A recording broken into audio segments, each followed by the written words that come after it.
조선야화를 찾아주셔서 감사합니다. 구독과 좋아요, 알림 설정 부탁드립니다. 때는 조선시대 후기, 한양 땅에는 박씨 성을 가진 부자가 살았습니다. 그는 본래 양반집의 서자였는데 장사에 큰 소질을 보여 본가에서 독립을 한 뒤에 큰 부를 이루어 박씨 상단을 꾸리고 있었습니다. 그러던 어느 날 그의 본가에서 형님이 그를 찾아왔습니다. 그의 형님은 벼슬길에 올라 관직을 하고 있었지만 배다른 동생인 박씨를 찾아 종종 사는 형편을 묻기도 하면서 우애 좋게 지냈습니다. 나으리, 날도 추운데 어찌 여기까지 직접 행차를 하셨습니까?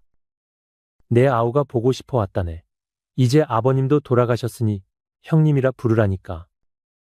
그래도 법도가 있는데 어찌 그럴 수 있겠습니까? 나도 내 아우가 한양도성에서 제일 가는 박씨상단 주인이라 자랑을 하고 싶은데 이렇게 하면 내 그럴 수가 없지 않는가. 부탁일세. 아니 참 형님도 언제든 제 이름을 팔아 행세를 하시라니까요. 제가 이런 살림을 꾸릴 수 있었던 것도 다 아버지가 돌아가시고 형님이 미천을 대주신 덕분이니까요. 그둘은 신분 차이에도 불구하고 참 우애가 깊었습니다. 무엇보다 박 부자의 형인 박선비는 신분의 차이 없이 자신의 동생을 진심으로 아끼고 잘 되기를 빌었습니다.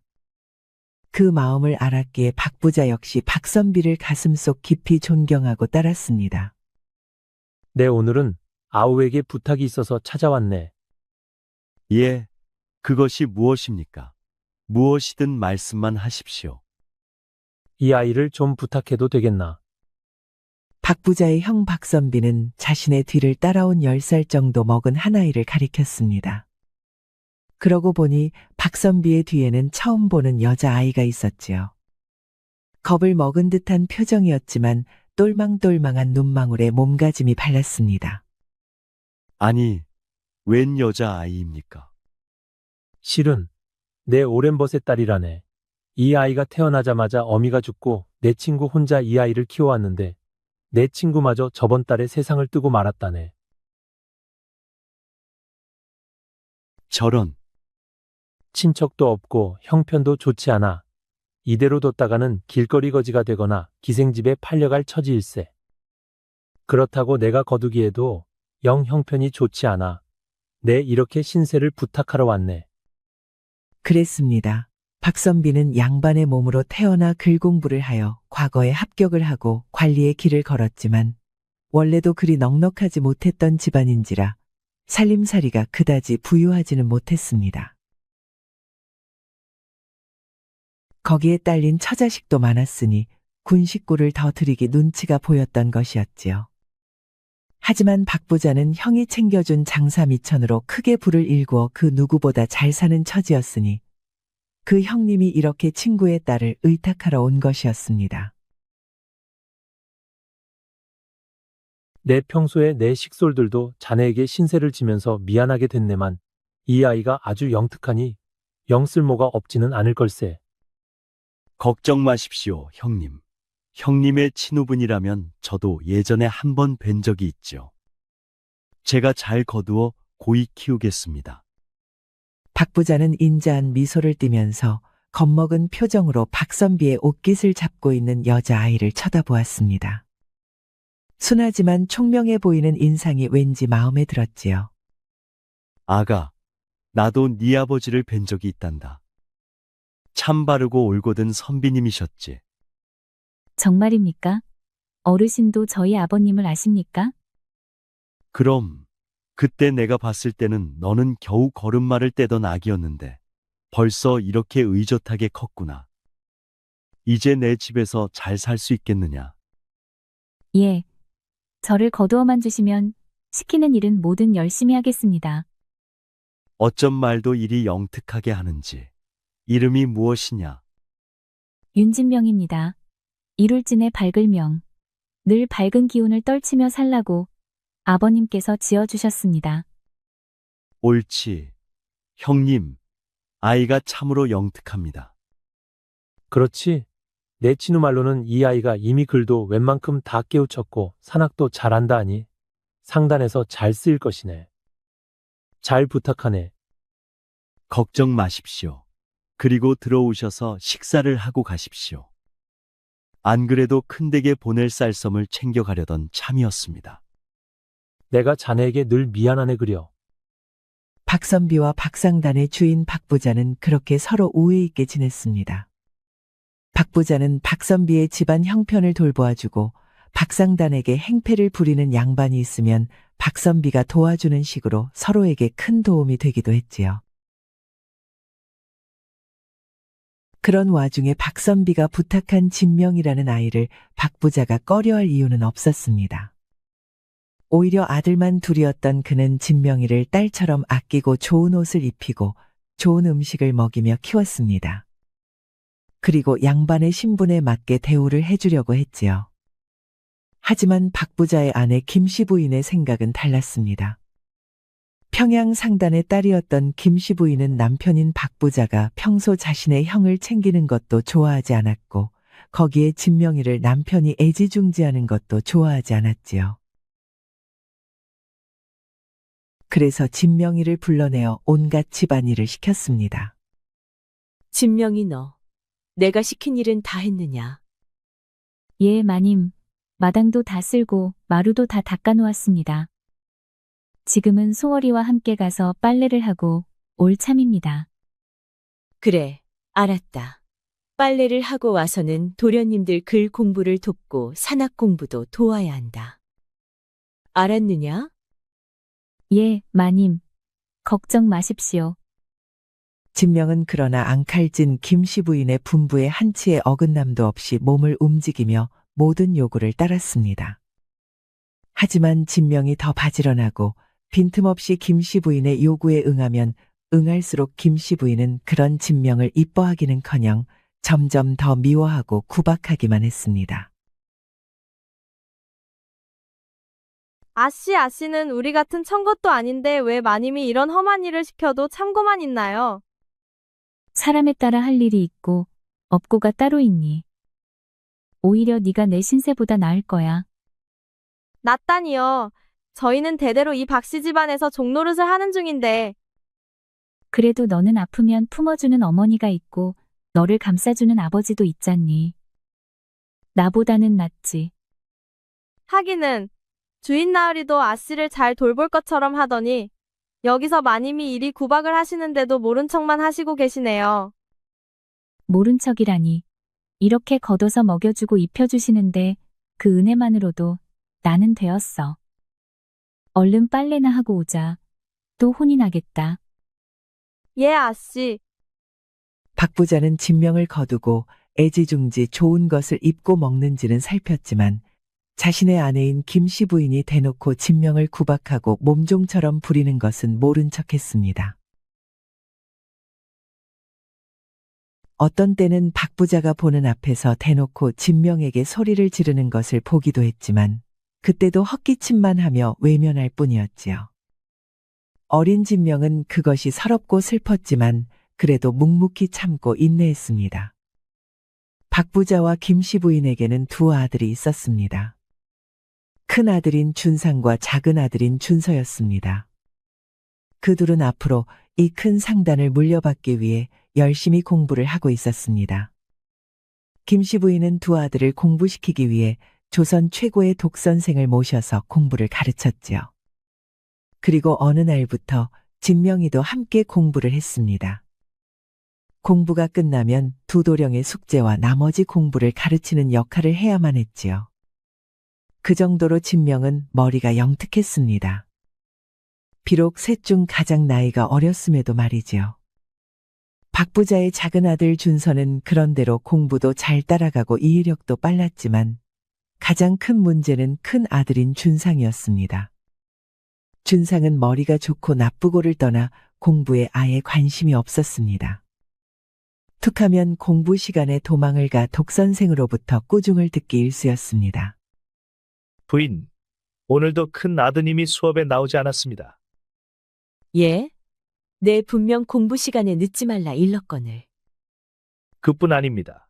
공부 시간에 나온다 하여도 공부에는 관심이 없이 딴청을 피우거나 조는 일도 허다합니다. 그러니 제가 공부를 알려주기가 참으로 힘이 듭니다. 죄송합니다. 제 단단히 일러 다시는 이런 일이 없도록 하겠습니다. 이번이 한두 번도 아니고 되었습니다. 내 원래 양반이고 중인이고 차이 없이 글 공부에 뜻이 있는 아이들을 가르치는 것이 즐거움이었으나 대개 큰 아드님은 공부에 뜻이 없소이다. 정말 죄송합니다. 제가 회초리라도 때려 단단히 버릇을 고치겠습니다. 스스로 뜻이 없는데 그걸 매를 든다고 되겠습니까? 그건 사대부가의 자제라도 못할 일이요. 큰 아드님 말고 진명이와 작은 아드님만 가르친다면 제가 계속하겠지만 그렇지 않다면 다른 선생을 찾아보시는 것이 좋겠소이다. 아니, 선생님 말고 어떤 분을 찾는단 말입니까? 양반 사대부 외에는 글 공부를 가르쳐 주지 않는 선생들 뿐인데. 그러면 큰 아드님은 빼고 수업을 하겠소. 그 편이 서로에게 나을 것이오. 공부를 하지 않고 늘 놀거리만 찾아다니는 큰아들 때문에 김씨 부인은 크게 화가 났습니다. 하지만 그런 김씨 부인의 화는 엉뚱한 곳으로 흘렀지요. 공부를 하지 않고 쏘다니는 자신의 큰아들을 혼내는 것이 아니라 애먼 진명이를 불러다 족치기 일쑤였으니까요. 공부 때문에 큰아들이 한 소리를 듣는 날이면 어김없이 진명이는 마님의 방으로 불려들어가 모진 회초리를 맞아야 했습니다. 그리고 그런 모습을 보고 울며 어머니를 말리는 사람은 오직 둘째 아들인 준서뿐이었지요. 내 그렇게 당부했잖아. 큰 도련님을 찾아서 같이 글 공부를 가라고. 잘못했어요. 마님, 잘못했습니다. 진명은 회초리를 맞으며 그저 울며 잘못했다빌 뿐이었습니다. 그런 모습을 보며 큰아들인 준상은 낄낄댈 뿐이었지요. 그러니까 늦지 않게 나를 찾았어야지. 어머니. 저는 진짜 시간이 된 줄 모르고 낮잠을 자고 있었다니까요. 어머니, 그만하세요. 저와 진명이가 형님을 찾아다녔지만 알겠다 말만 하시고 갑자기 나가셔서 돌아오지 않으셨어요. 진명이는 잘못이 없습니다. 뭐야? 그럼 준상이가 잘못했다는 거냐? 너는 어찌 형보다 이깟 기집애를 감쌀 수가 있느냐? 이 어미가 너를 그렇게 키웠느냐? 김씨 부인은 더더욱 화를 내며 진명이를 호되게 회초리로 내려쳤습니다. 그를 말리던 준서도 같이 혼이 났지요. 그랬습니다. 김씨 부인은 큰아들 준상만 이뻐하고 작은 아들 준서는 대놓고 차별했습니다. 좋은 것이 있으면 늘 형만 챙겨주고 작은 아들에게는 형에게 양보를 하기를 강요했지요. 같은 배로 낳은 자식인데도 대놓고 차별을 하는 것을 보고 집안 하인들까지 김씨 부인을 욕할 정도였습니다. 특히 아이들이 크면서 첫째인 준상이에 비해 둘째인 준서의 영특함과 올바름이 더더욱 빛이 날수록 김씨 부인의 차별은 극에 달했습니다. 그런 둘째 아들 준서가 진명이의 편을 들 때면 김씨 부인의 폐악은 하늘을 찔렀습니다. 나중에는 준서 역시 진명이의 편을 들고 싶어도 들 수 없을 정도였지요. 그렇게 구박을 당한 진명이가 참다 혼자 몰래 숨어 울고 있을 때면 준서가 몰래 찾아와 위로해 주었습니다. 많이 아팠지? 자, 이거 내가 약방에서 가져온 고약이야. 상처에 붙이고 있으면 빨리 낫는데. 고맙습니다, 도련님. 저번에 주신 고약도 잘 들었는데 왜 또 사오셨어요? 그것보다 이 약이 더 좋다고 하니 저번처럼 들켜서 뺏기지 말고 이번에는 잘 숨기고 발라. 또 뺏기더라도 내가 또 사다 줄게. 이러다 도련님도 또 마님에게 혼이 나시겠어요. 그러면 어때? 우리 때문에 늘 죄 없는 네가 매번 매를 맞고 혼이 나는데. 미안하다, 진명아. 이렇게 위로해 주시는 도련님도 있는데요. 뭘? 저는 괜찮습니다. 걱정 마셔요. 어머니에게 사랑받지 못하는 준서와 오갈 데 없이 구박을 견디며 살아가는 진명. 그들은 그렇게 서로에게 의지하며 애틋한 사이가 되어 함께 자랐습니다. 그렇게 세월이 흘렀습니다. 준서와 진명은 어느새 어엿한 처녀 총각으로 자랐습니다. 그 사이 첫째인 준상은 혼인을 해 최 씨 성을 가진 아내를 맞이했습니다. 박 씨 상단은 첫째 준상이 물려받을 준비를 하고 있었고 준서는 형님을 도와 아래에서 온갖 일들을 처리했습니다. 그리고 그 옆을 진명이 지키고 있었지요. 몇 해 전 박 씨 상단을 지키던 박 부자가 쓰러져 자리에 몸져 누운 지 오래라 더 이상 일을 하지 못하게 되었던 것입니다. 하지만 준서와 진명은 매일 박 부자를 찾아가 그날의 매상을 보고하고 상단의 일을 논의했기 때문에 박 씨 상단은 박 부자가 직접 운영했을 때와 큰 변화 없이 번성했습니다. 모든 것이 준서와 진명 덕분이었지요. 오늘은 충청도에서 곡식이 올라와야 할 시기인데 아직 소식이 없네. 제가 오늘 마포로 나가보겠습니다. 다만 어제 선원들의 말이 바람이 거세어 예전보다 2, 3일 더 걸린다 하였으니 기다려보세요. 마포로는 내가 나가볼 테니 너는 오늘 사람들을 시켜 포목 정리를 하려무나. 요즘 자꾸 비단 개수가 맞지 않는 것 같아. 아, 큰 서방님이 어제 비단 한 필을 내오라고 하셔서 내드렸습니다. 그 비단 한 필이 대체 얼마짜리인데 형님은 대체 무슨 생각이신지. 일단 비단 개수를 맞추어 놓고 다음부터 큰형님이 말씀하시면 나에게 먼저 이야기를 해. 소용없다는 거 아시잖아요. 어차피 이 상단이 내 거라 하시면서 다 내가시는데. 그러다 또 마님에게 곤욕을 치르실 겁니다. 답답하구나. 이렇게 준서와 진명이 상단을 위해 열심히 일을 하는 동안 준상의 행태는 정말 기가 찼습니다. 준상은 상단 일은 모두 준서와 진명에게 맡기고 매일 투전판과 노름집, 그리고 기생집만 드나드느라 정신이 없었습니다. 그리고 자신의 아버지가 벌어 쌓아둔 부와 자신의 동생이 벌어들이는 돈을 마구잡이로 쓰느라 바빴지요. 자, 마음껏 드시게. 내 오늘은 우리 월양이 머리를 올린 기념으로 내가 내는 것이니. 역시 자네는 통이 크네. 전에 춘심이 머리를 올릴 때도 거하게 쏘더니. 월양아, 내 너무 고맙구나. 고맙기는 월양이가 제일 고맙지. 머리를 올리는 대가로 월양이 너 한양의 기와집 한 채 값을 받았다면서. 어머, 그리 부러우셨으면 선비님은 두 채 값을 가져오시지 그러셨어요. 그러면 소녀가 얼른 매셨을 것인데. 그래, 하룻밤에 기와집 한 채가 뚝딱 생겼으니 내 이따위 변변한 양반 신세보다 기생인 네가 더 낫다 싶다.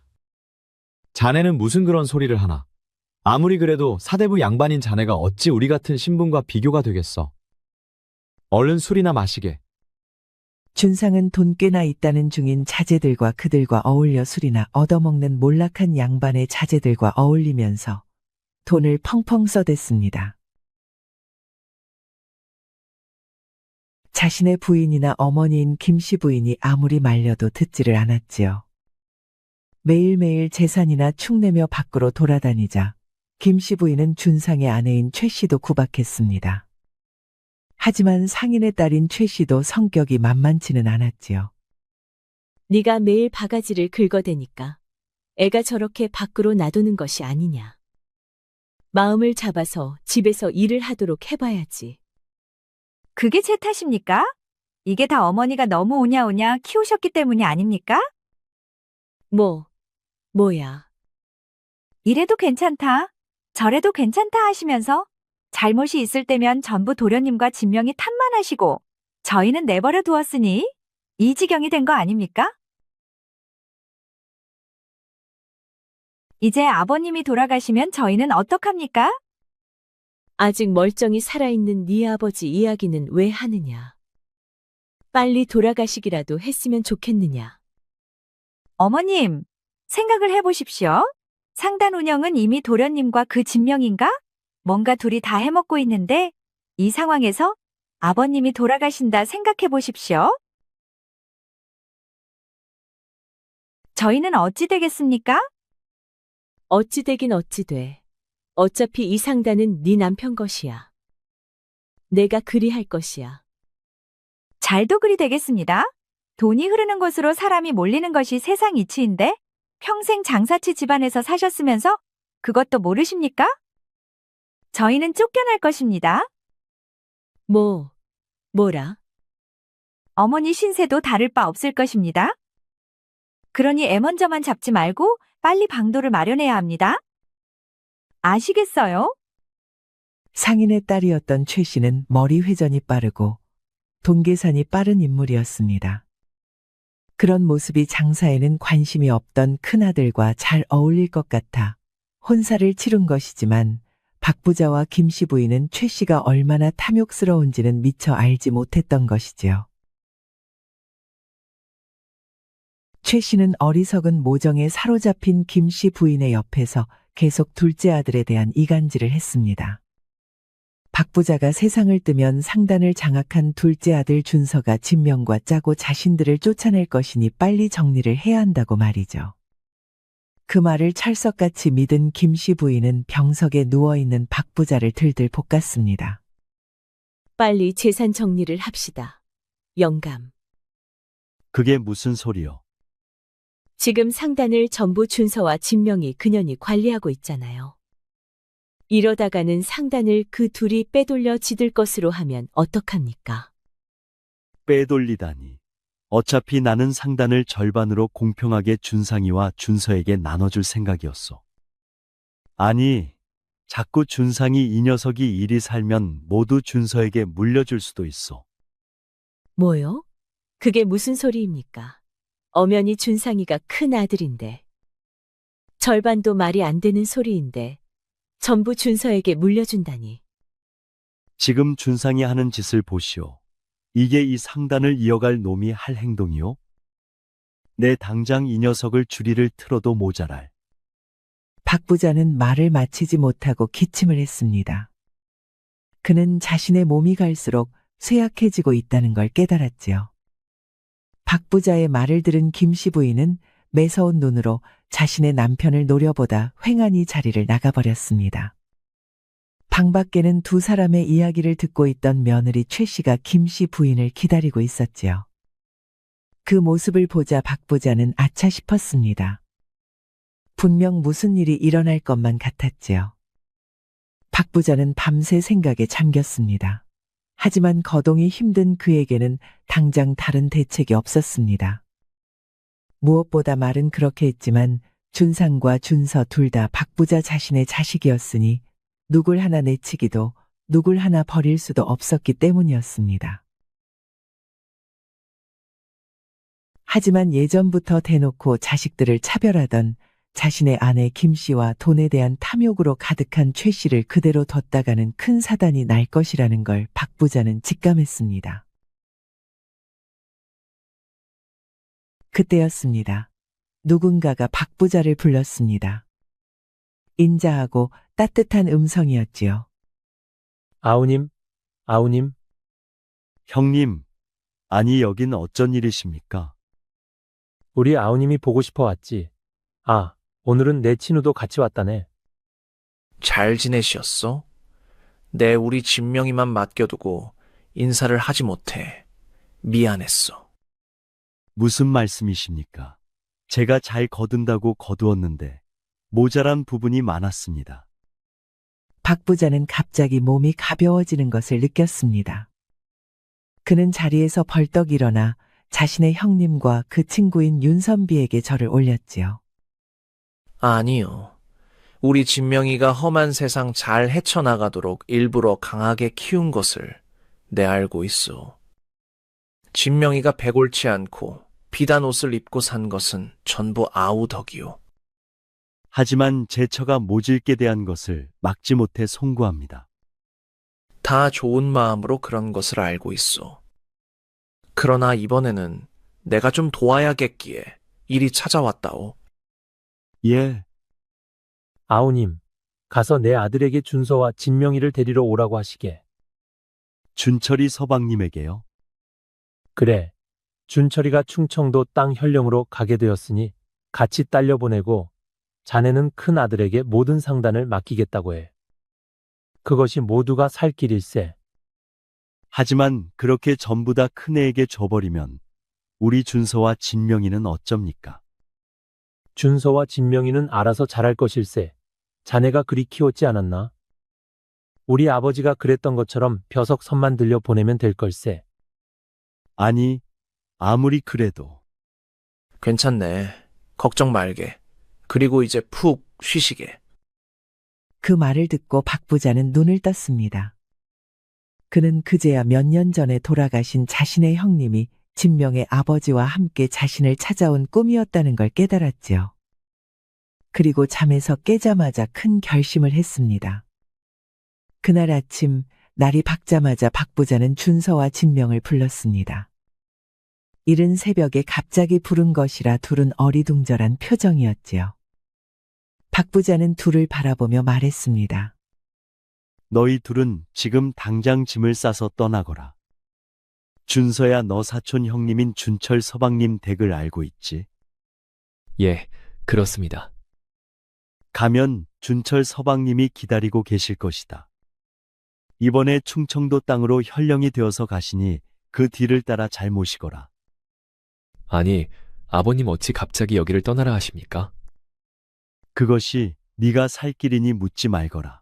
갈 때 내 김서방에게 일러 둘 테니 벼석 선만 가지고 가거라. 그것이 내가 이 집에서 줄 수 있는 전부이다. 아버님, 진명아, 너도 준서를 따라가겠느냐? 그게 아니라면 내 너를 받아주겠다는 곳으로 보내주겠다. 그간 너를 탐내는 혼처가 많았으니 금방 갈 수 있을 것이다. 나으리, 허락하신다면 저도 준서 도련님을 따라가겠습니다. 그래, 당장은 그게 나을 것 같구나. 내 진작에 네 혼처를 정해 좋은 곳으로 시집을 보냈어야 했는데 갑자기 몸이 일이 되어 챙기지 못해 미안하구나. 아닙니다. 저는 이미 나으리의 은혜에 충분히 감사드리고 있습니다. 지난날 내 네가 내 처에게 매를 맞고 우는 걸 보고도 못 본 척했다.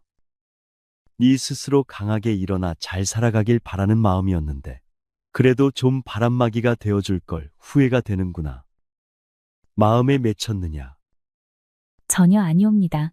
그때마다 죽을 쏘어서 보내시고 몸에 좋은 약재를 보내주신 것을 잘 알고 있습니다.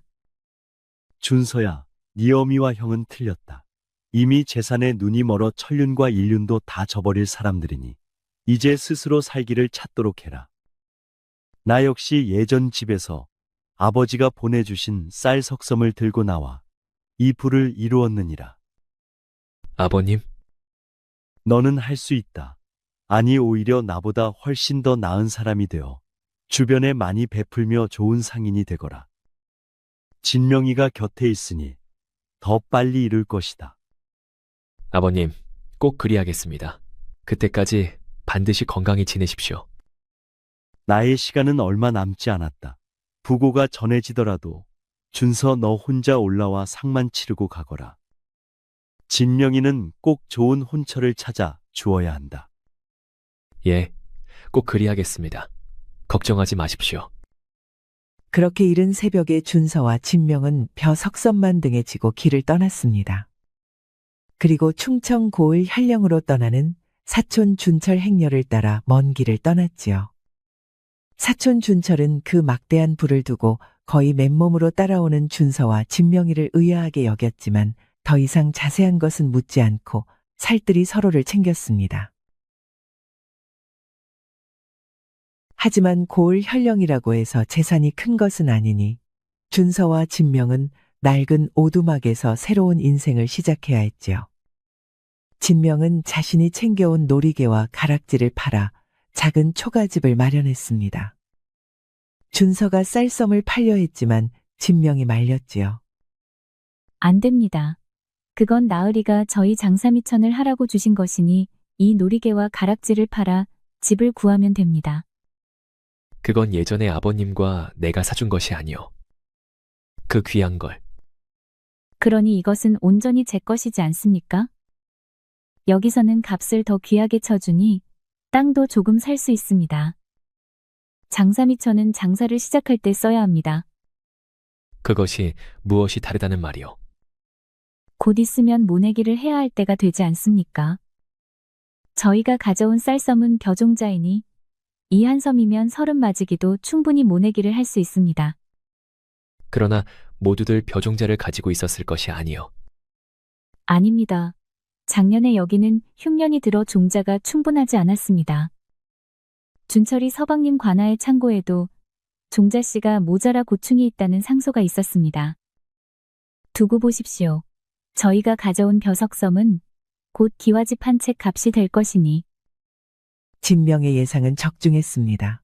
그들은 모내기 처리되어 벼종자 값이 치솟을 때까지 벼종자는 그대로 두고 다른 장신구와 비단 옷을 팔아서 살 집을 구하고 시장에 장사를 할 곳을 구했습니다. 모내기 처리되고 벼종자 값이 치솟자 준서와 진명은 자신들이 가지고 온 벼를 풀어 큰 돈을 벌었습니다. 처음 벼 2섬을 팔아 2배의 이득을 남기자마자 진명은 발이 빠른 하인을 풀어 경기도에 가서 벼 넉섬을 다시 사오게 했습니다. 그리고 그 다음 사온 벼 넉섬과 마지막 한 섬을 보태어 벼 5섬을 팔아 다시 3배의 이문을 남겼습니다. 그들은 단숨에 그 일대에서 가장 큰 돈을 벌어들인 상인이 되었습니다. 하지만 진명은 다시 판 돈의 절반을 풀어 벼종자 값이 싼 경기도에서 벼 5섬을 구해 싼 값에 풀었습니다. 아니, 갑자기 이렇게 싼 값에 풀면 어떡하시오? 시세가 갑자기 뚝 떨어졌지 않소?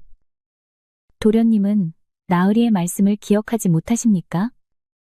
나보고 큰 상인으로 성공하라 하시었지 않소? 예.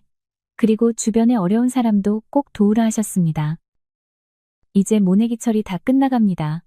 조금만 늦으면 벼농사를 망치게 됩니다. 그러니 돈이 있는 사람은 전부 종자를 사갔을 겁니다. 아직까지 종자를 사지 못한 사람은 가난한 사람들이겠구려. 맞습니다.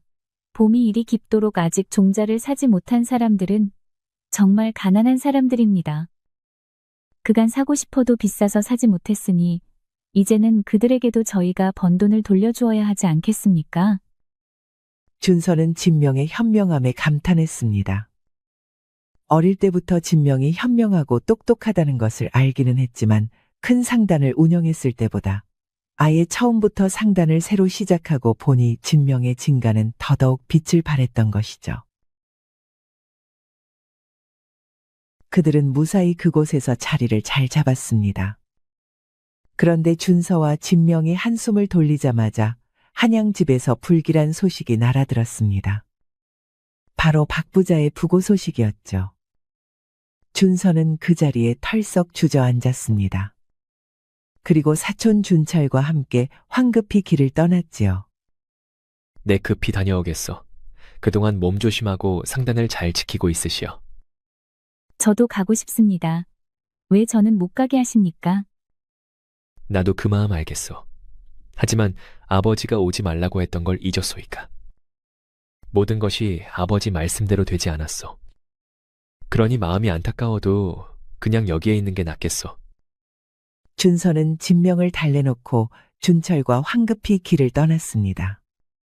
진명은 거기서 기다릴 수밖에 없었지요. 아버지의 장례를 치르기 위해 떠나갔던 준서는 한 달이 넘도록 아무 소식도 없이 돌아오지 않았습니다.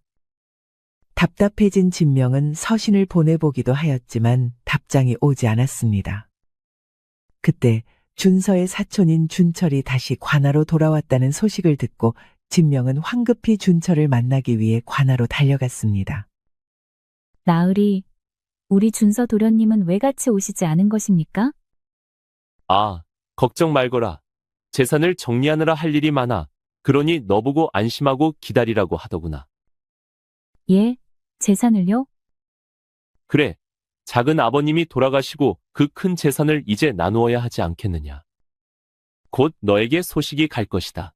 너도 한양으로 곧 부를 작정인가 보더라. 그게 정말입니까? 큰 도련님이 재산을 나누어 주신다고 하셨습니까? 당연한 일 아니더냐. 그간 그 큰 상단을 꾸린 사람도 바로 준서인데. 당분간은 그 일을 하느라 정신이 없을 것이다. 그런데 아무리 서신을 보내도 답이 오지 않습니다. 혼인을 올리고 재산도 정리하는 사이에 네 서신에 답을 할 새가 어디 있겠느냐. 나도 연통을 넣어 놓테니 너는 일을 정리하고 있거라. 홀레요? 무슨? 준서도 이미 혼기가 꽉 차지 않았느냐. 이번에 준상이가 좋은 혼처를 구해서 혼례를 올렸다.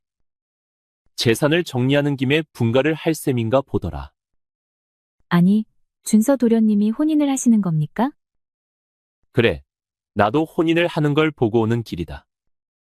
너도 곧 한양으로 불러 좋은 곳으로 시집을 보내준다고 했으니 여기 일을 정리하고 있는 것이 좋겠구나. 너도 혼인을 해야 할 것이니 몸을 정갈이하고 있고. 진명은 공손히 인사를 하고 다시 준서와 차린 상점으로 돌아왔습니다. 준서 도련님이 혼인을 하신다니 기쁜 소식이기는 했지만 마음 한편 쓸쓸함이 밀려왔습니다. 하지만 뒤이어 곰곰이 생각해보니 모든 것이 이상했지요. 어르신이 돌아가시자마자 재산을 바로 나누어 준다니. 그럴 리가 없는데. 진명은 머릿속이 복잡해 일찍 가게 문을 닫고 집으로 돌아갔습니다. 생각하면 생각할수록 이상했지요. 준서 도련님은 늘 내서찰에 바로 답을 하시던 분이었는데 거기다 혼인을 치르시고 거기에 내 혼처를 알아보고 있다니. 진명은 가슴 한쪽이 아릿함을 느꼈습니다. 사실 준서와 진명은 서로를 애틋하게 생각하는 사이였습니다. 그랬지요. 어느덧 진명은 준서를 사모하고 있었습니다. 그랬기에 그 옛날 박 부자가 혼인을 할 것인지 준서를 따라 갈 것인지를 물었을 때도 망설임 없이 준서를 따라 이 먼 곳으로 오겠다는 것입니다. 하지만 진명은 낮에 들었던 준철의 말을 떠올렸습니다. 나도 준서가 혼인을 하는 걸 보고 오는 길이다. 너도 곧 혼인을 해야 할 것이니 몸을 정갈이하고 일을 정리하고 있거라. 준서가 곧 좋은 혼처를 정해 너를 불러올릴 것이다. 그 말을 떠올리자 가슴이 답답해진 진명은 일찍 잠자리에 들었습니다. 이러한 자신의 감정은 진명 혼자만의 착각이었는지도 몰랐지요. 그 생각을 했더니 문득 진명의 눈가에는 눈물이 고이기까지 했습니다. 단 한 번도 직접적으로 이야기를 한 적은 없었지만 진명은 준서도 자신의 마음을 알고 있고 또 준서의 마음도 자신과 같다 여겼습니다. 하지만 아니라는 사실을 확인하고 가슴이 아팠습니다. 이미 준서가 다른 사람의 남편이 되었다는 사실에 진명은 혼자 흐느껴 울다가 잠이 들었습니다. 잠이 들었던 진명은 자신을 부르는 소리에 깜짝 놀라 잠에서 깨었습니다. 진명아, 진명아. 방 밖에는 준서가 자신을 애타게 부르고 있었지요. 진명은 벌떡 일어나 방문을 열고 밖으로 뛰어나갔습니다. 하지만 어리둥절했지요. 그곳은 자신이 지금 살고 있는 충청도 땅의 작은 초가집이 아니라 예전 박 부자네의 넓은 한양집 마당이었기 때문이었습니다. 진명은 준서의 목소리를 찾았습니다. 하지만 목소리만 들릴 뿐 준서의 모습은 그 어디에서도 보이지 않았습니다. 진명아, 진명아. 도련님, 어디 계세요? 네? 진명아, 얼른 나오거라. 얼른. 도련님. 깜짝 놀라 잠에서 깬 진명은 자신도 모르게 집 밖을 나섰습니다. 기분도 이상하고 꿈자리도 뒤숭숭해서 도저히 방에 있을 수가 없었습니다. 진명은 집 마당을 나섰지요. 우물가에라도가 눈물을 흘린 얼굴을 씻으려는 생각이었습니다. 그렇게 밤늦은 시간 동네 우물가에서 세수를 하고 돌아온 진명은 자신의 집 앞 골목길에서 수상한 그림자를 눈치챘습니다. 자신의 집 앞에는 큰 보자기를 든 어두운 그림자 둘이 마당에 서 있었습니다. 진명은 그 둘을 단숨에 알아보았습니다. 바로 준철의 관청에서 일을 하는 관아의 노비들이었기 때문이었습니다. 일을 어쩌면 좋아? 왜 없지? 그러니까 뒷간에도 없고 어디를 갔지? 큰일이야. 아니 갈 곳도 없는 것이 어디로 튀었지? 벌써 눈치를 챈 건가? 설마 현감이 자기 사촌 아우와 살던 여자를 보쌈할 걸 어찌 미리 안단 말이야. 아니 그러면 어디로 갔단 말일세? 그것도 이 한밤중에. 잡아가지 못하면 우리가 경을 칠 거라는 걸 몰라서 그래. 거 진짜 귀신이 고칼 노르실세. 아, 혹시 장터 상단에 있는 거 아닌가? 거긴 이미 다른 놈들이 갔어. 아, 거기 있다가 다른 놈들에게 잡혀간 건가? 그럴지도 모르지. 얼른 가보세. 안 그래도 맘씨 고운 상단 여주인을 내 손으로 보쌈하기 싫었네. 차라리 잘 되었어. 나도 그랬네. 저번에 내 아우도 이 집에서 싸게 종자를 받아 농사를 지었는데 사촌이라는 놈이 돈을 받고 자신의 사촌아우 여자나 탐하고 에이 나쁜 놈. 그들의 이야기를 들은 진명은 그림자 속에 몸을 숨기고 그들이 떠나갈 때까지 숨을 죽였습니다. 가슴이 심하게 뛰었지요.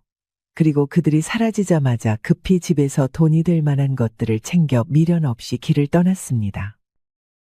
이건 분명 준서 도련님에게 무슨 일이 생긴 거야. 내가 가서 알아봐야겠어. 한양까지 가는 길은 멀고 험했습니다. 하지만 진명은 그 어떠한 것도 상관이 없었지요. 한양에 도착한 진명은 일단 허름한 옷으로 몸을 숨기고 박씨 상단을 살폈습니다. 하지만 2달 전 박 부자가 세상을 뜨고 박씨 상단은 겉보기에는 별다른 변화가 없어 보였습니다. 하지만 그 속사정은 아주 형편없이 달라졌다는 걸 진명은 금방 알 수 있었습니다. 이제 영물건 살만한 곳이 없어졌어. 그러니까 박씨 상단이 그렇게 될 줄 누가 알았겠나? 자네 들었나? 거기 물건이 거의 다 투전판이며 기생집으로 다 흘러가고 남아있는 거라고는 포목 몇 필과 쌀섬이 전부라던데. 그래도 저번 달에 준서 도령이 돌아왔으니 뭐 좀 달라지려나? 그래봐야 형이 건달이 되어 돈을 펑펑 쓰고 있는데 아무리 준설해봐야 어쩔 수가 있으려고. 진명은 가슴이 답답해졌습니다. 준철의 이야기는 하나도 맞는 것이 없었지요. 상단은 이미 기울기 시작하고 있었고 여기저기 빚의 대금을 치르지 못해 물건을 빼앗기고 있는 상황이었습니다. 다른 곳들도 등을 돌리기 시작했지요. 그런 상황에 준서는 그곳으로 돌아와 바깥 출입도 하지 않은 채 집안에만 두문불출하고 있으니 모든 것이 이상했습니다. 진명은 박 부자의 집 근처에 숨어 있다. 심부름을 하고 돌아오는 소월이를 불렀습니다. 소월아. 어머나 아씨.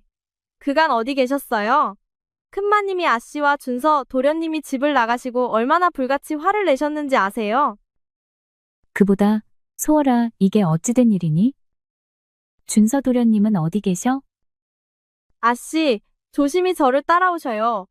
준서 도련님이 큰일 나신 것 같아요.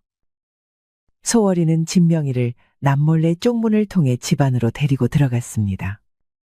그리고 준서가 있는 외딴 행랑채로 데리고 갔지요.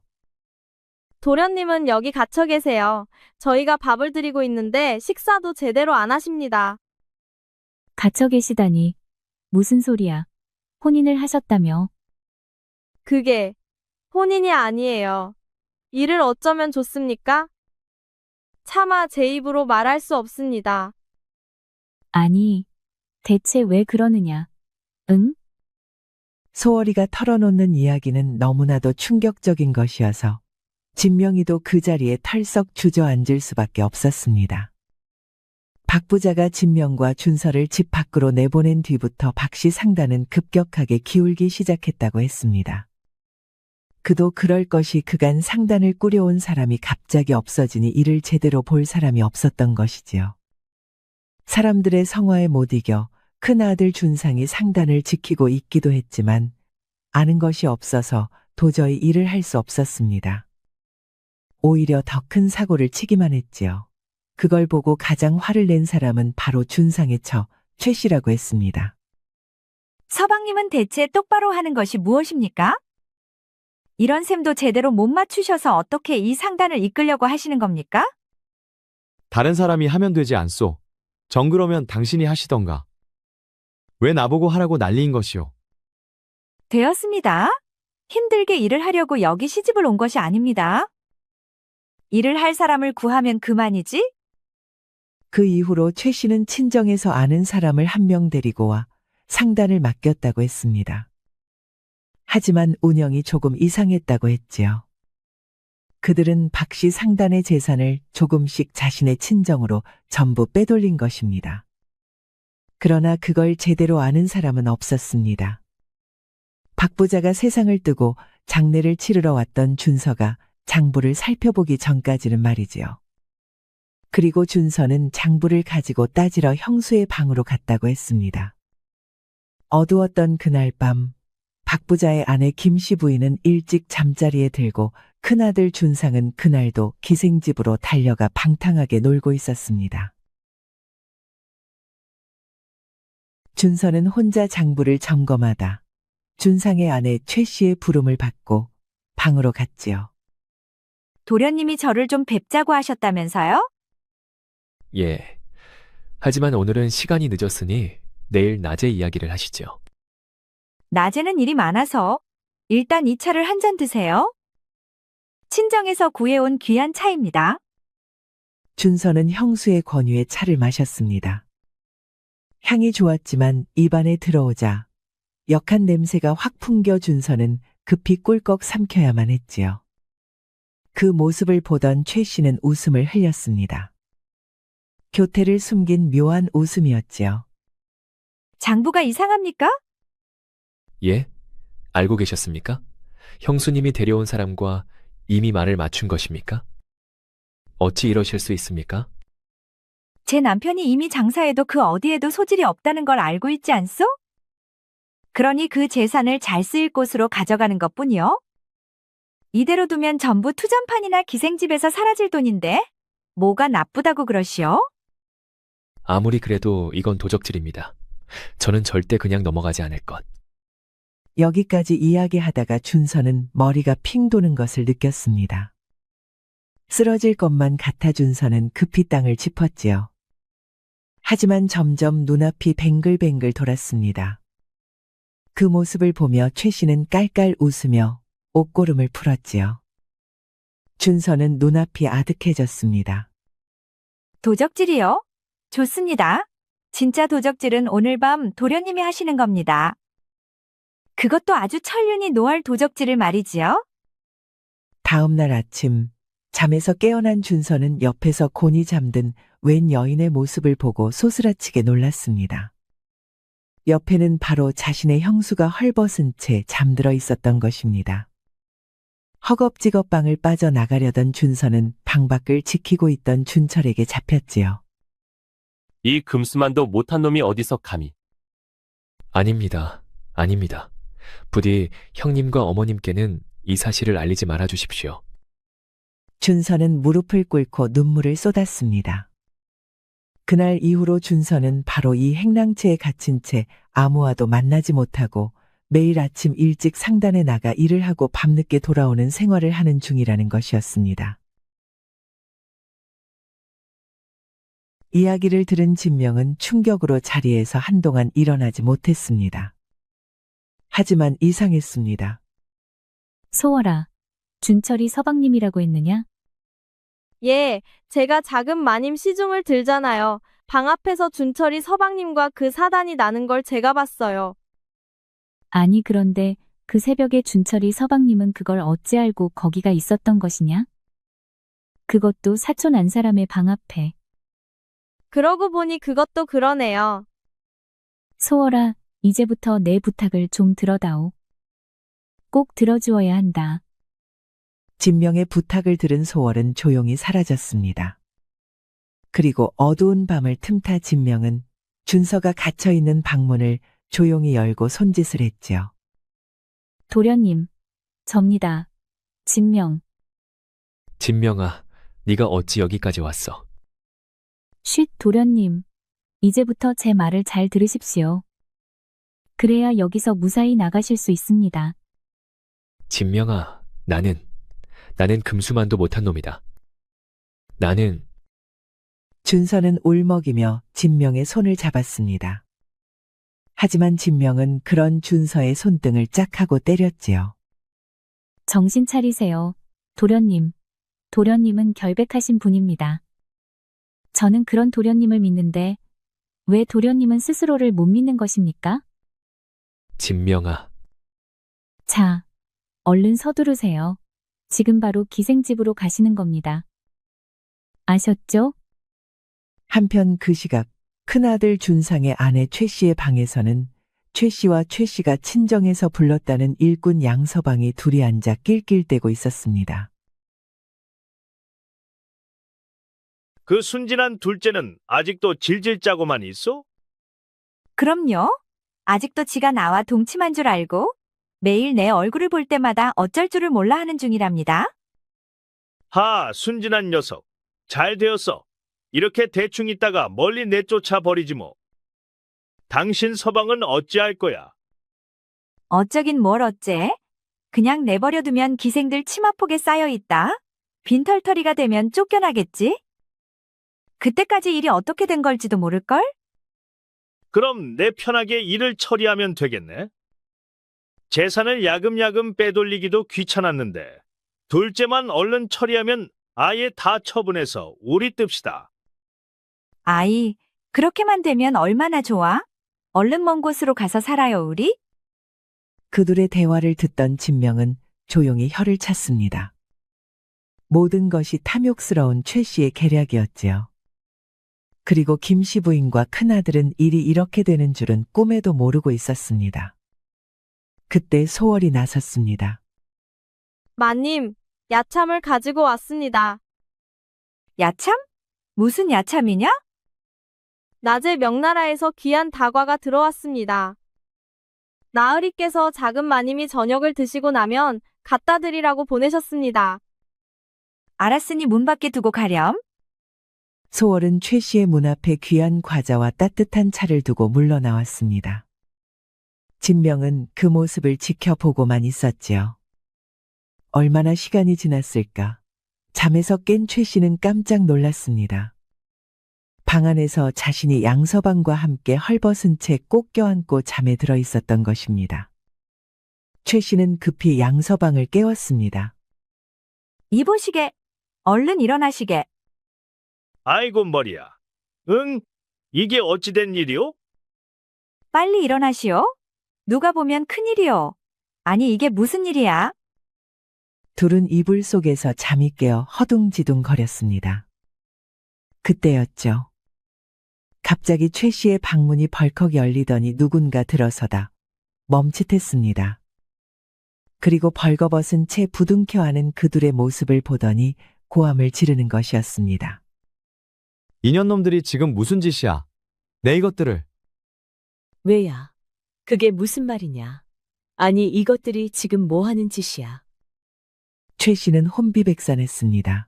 갑자기 자신의 방으로 시어머니인 김 씨 부인과 자신의 남편 준상이 쳐들어온 것입니다. 야밤에 준서가 기생집으로 달려가 준상을 데려온 것이지요. 최 씨는 김 씨 부인에게 그대로 머리채가 잡혀 마당으로 끌려 내려갔습니다. 그리고 마구 발길질을 당했지요. 세상에 어떻게 이런 일이. 이 집안의 망신. 내 준서 말을 듣고도 믿지 못했는데. 양서방은 하인들에게 바로 끌어내려가 멍석에 둘둘 말렸습니다. 저놈을 매우 쳐라. 죽을 때까지 쳐도 좋다. 살려주십시오. 살려주십시오. 그날 박 부자의 안채마당은 난리가 났습니다. 최 씨는 김 씨 부인은 물론 그간 부린 폐악질의 앙심을 품고 있던 여종들까지 모두 달려들어 머리채를 쥐어뜯고 발길질을 하며 잡돌이를 하고 한편에서는 양서방이 멍석마리를 당한 채 매질을 당하고 있었으니까요. 최 씨와 양서방의 비명소리가 하루 종일 울렸지만 아무도 그들을 딱하게 여기는 사람이 없었습니다. 그 정도로 둘의 악행은 어마어마했지요. 김 씨 부인은 초죽음 상태가 된 최 씨에게 씩씩대며 침을 뱉었습니다. 당장 친정으로 꺼져라. 내 절대 그냥 넘어가지 않고 이 모든 책임을 네 친정에게 물을 것이야. 각오하는 것이 좋을 것이다. 거품을 물고 기절한 양서방은 찬물을 맞고서야 정신을 차렸습니다. 그 모습을 보고 준서는 준엄하게 이야기를 했지요. 바른 대로 이야기해라. 미리 알고 있다. 나에게 누명을 씌운 것도 준철이 형님과도 모두 짠 것이겠지? 예, 재산을 빼돌리기 위해 미리 술을 쓴 것입니다. 서방님에게 미리 약을 먹여 정신을 차리지 못하게 하고 현령님에게도 미리 돈을 써서 말을 맞춰둔 것입니다. 아무리 그래도 그렇지. 어찌 인간으로 그런 짓을 할 수 있단 말이냐? 모두 다 저 여자가 시킨 일입니다. 여기 주인나리만 돌아가시면 자기 남편이나 시어머니는 절대 모를 것이라 하여. 하필 그때 준서 도련님이 장부만 보지 않았더라면 그런 일은 없었을 것입니다. 닥쳐라. 뭐 하필 내 집 장부를 내가 보는데 그게 잘못이란 말이냐? 너를 당장 의금부로 끌고 갈 것이다. 준서는 물론 준상과 김씨 부인은 둘을 관하로 끌고 가 고변을 했습니다. 최 씨와 그 정부였던 양서방이 박 부자를 독살한 것까지 전부 밝혀졌지요. 박 부자가 생각보다 일찍 죽지 않자 둘은 그 사이를 참지 못하고 손을 쓴 것이었습니다. 그건 모두 진명이 소월과 함께 최 씨의 방을 샅샅이 뒤져 숨겨두었던 비상과 수면제를 찾아내어 밝히게 된 것이지요. 모든 사실이 밝혀지고 준철이도 자신의 큰 돈을 받고 사촌을 배신했다는 죄를 받아 관하로 압송되었습니다. 김씨 부인과 준상은 준서와 진명에게 사과를 했습니다. 내가 큰 잘못을 했구나. 하마터면 집안을 거덜내고 길거리에 나앉을 뻔했구나. 정말 미안하구나. 둘째야, 진명이에게도 큰 신세를 지었다. 모두 무사하시니 다행입니다. 내 어릴 때 네가 너무나 총명해서 미워했다만 이제는 내 어리석음이 이를 이 지경으로 만들었으니 인정을 해야겠구나. 진명아, 우리 준서의 짝이 되어 주겠느냐? 예, 제가요?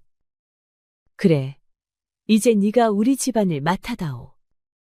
왜? 우리가 중인 신분이라 싫으냐? 아닙니다. 그럴 리가요. 허나 준서 도련님이.